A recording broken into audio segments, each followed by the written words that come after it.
So we are going to be creating something called a calculated query. You can actually have queries that create new fields based on a formula. And the formulas are very similar to formulas you would do in something like Excel. So we're going to open up the MR Investments database, which is one that we haven't worked on yet. And we need to click on Enable Content. And for this one, we're just going to go into the Query Design Grid. And they want us to add the employees table.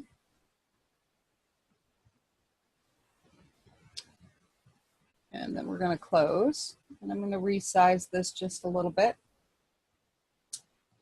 And so we are going to add the EMP ID field.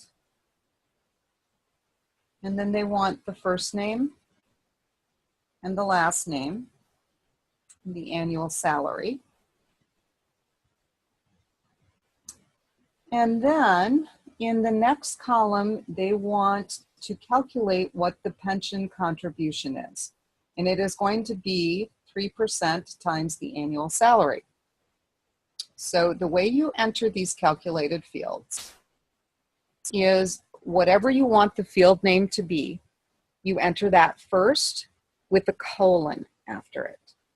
So we want this is like a temporary field. We're going to call this thing pension contribution. And very important that you put the colon after that, because Access takes the text before the colon and makes it the field name or the temporary field name. Okay, so don't put a semicolon in, got to put a colon. After the colon, that's where you put your fields, your arithmetic operators, and any values, that you want to multiply or divide by. So for the field name, that has to be in brackets. And on your keyboard, the brackets are right next to the letter P. You don't press shift or anything, okay? You just press the key. So we have a left bracket, and then we have to key in annual salary. And it has to be spelled the exact same way as the field name, using the same upper and lower case. So annual salary has no spaces in it. So we have a capital A in annual, there is no space, and we have a capital S in salary. And then we use the right bracket. So we have a left bracket, annual salary, all one word, no spaces, and a right bracket.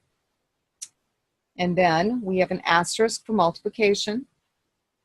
And we are going to multiply this by 0.03. And that is 3%. So I'm going to go ahead and press enter. And so this is my equation. Now what happens if you misspell the field name? You're not going to get any results. Okay, you're going to end up with an error. So make sure you spell your field name right. And then we're going to run this just so you can see what it looks like. We're not quite done. Okay, but you can see that it took the text before the colon, made that your field name, and then it displays the result of that calculation. Now you'll notice that it's not formatted very nicely, so we're going to go back over to the design grid and we're going to format this thing. So we're going to click on that calculation and we're going to open up the property sheet. And then you'll notice it's got a format row. We're going to click in that row to get our list arrow. And we're going to click the list arrow and we are going to select currency. And that will put the dollar signs and the decimals in that number. And then we can close out of properties and we can run this. And now the numbers are much easier to read. So we're going to save this. And we are going to call it pension contributions query.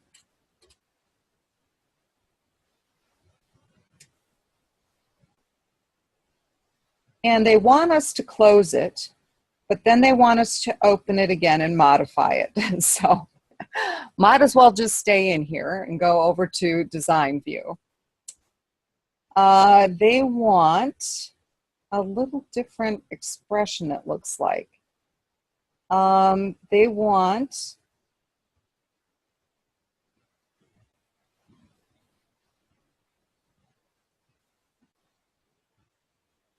well, it looks like they just want a little different heading on it.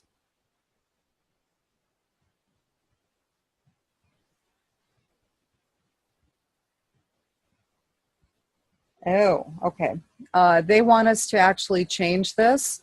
Now, instead of typing right in here, they want us to actually go into something called an expression builder. I typically don't go into the expression builder. I just key it in right in here. It's not really necessary to go into the expression builder. So we're just going to go ahead and modify this one. So instead of pension contribution, what they want is salary and pension. And for the equation, annual salary is fine. But instead of 0.03, they want 1.03. Okay, and we already have this thing formatted to display as currency. So we're going to run it. Don't save it yet. Just go ahead and run it. And now we're going to go to File and Save As. And we're going to change the name of this.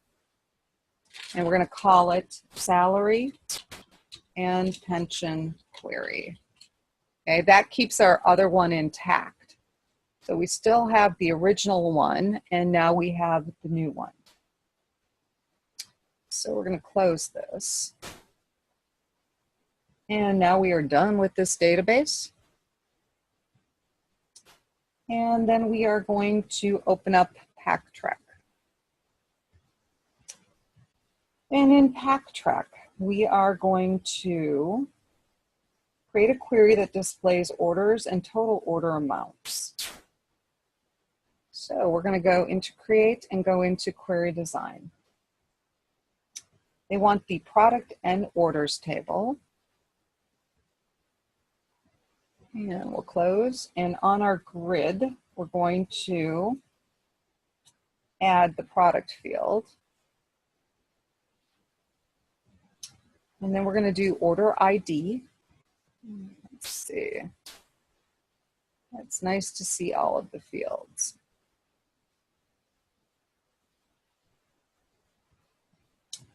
And then also from our orders table, we want units ordered. And we want amount. And in the next field, this is where our calculation is going to go.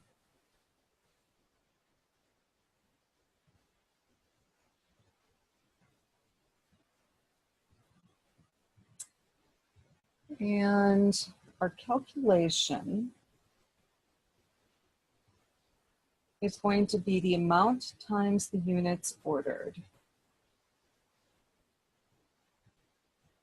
So we've got total colon, so that total is going to be what we're calling our field.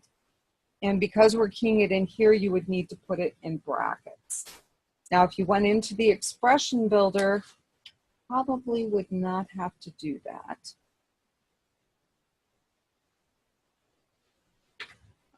But we're going to go ahead and do the brackets and key in amount. And again, it has to be spelled this way in brackets, times, and then brackets, we've got units ordered with no spaces. Okay, and then we are going to go ahead and run.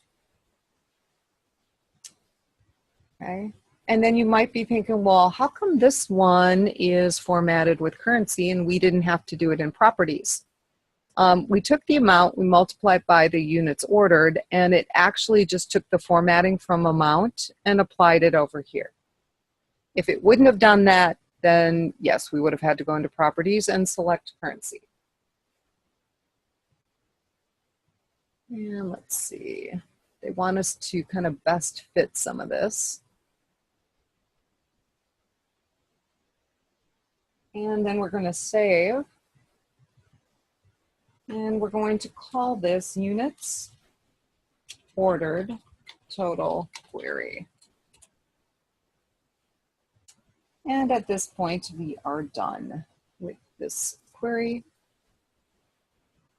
And you do want to keep PackTrack open for the next query. Now I'm just going to quick show you how to do this last PackTrack one using build, just in case you prefer it to entering directly into the grid. So we're going to go to Create, Query Design, and we're going to go ahead and add products and orders. And on our grid area, we're going to add product. And then from orders, we've got order ID, units ordered, and amount. So over in this fifth column is where we need our calculation. And if you want to use build, you can right click and go into build. Like I said before, this is not something that I normally use, but we're going to key in total with the colon. And the only advantage I can see of using this is that you still have to enter your field names, but you just don't have to put them in brackets. You know, so if the brackets throw you,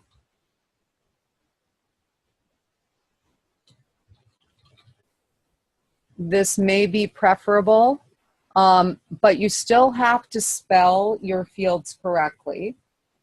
Okay, and once you have the field names in, you're going to click OK. And you'll see that when it puts it in here, it does put the brackets in. Okay, so it's kind of a matter of personal preference. When we run this, the results are the same. Okay, so there's really not much difference between going into build and not going into build. So you can basically do it whichever way you find easiest.